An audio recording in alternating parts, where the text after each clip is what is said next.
Let's move on to the second question that has to do with a registered sex offender and whether you are required to lease to someone in this category.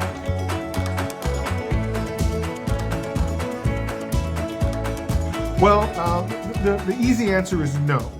But what I always caution landlords with is if you have a prohibition in your screening criteria to certain offenses, and this might be one of them, as long as you uniformly apply it to everybody who applies, then there's nothing illegal or unethical about simply denying a lease to someone who fails to meet your tenant screening criteria.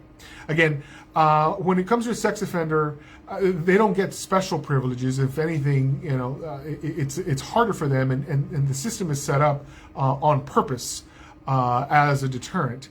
And so if somebody is a registered sex offender and they apply, and your search criteria clearly states that such an offense would invalidate them from the ability to lease on your property, then again, as long as you're upfront about it, you are covered and you can deny access to somebody. And again, you cannot be sued for discriminating against them because sex offenders just aren't a protected class. If anything, they are a persecuted class. And the reason that they have to register is because the public should be informed that someone with a sex offense registry wants to live on certain property.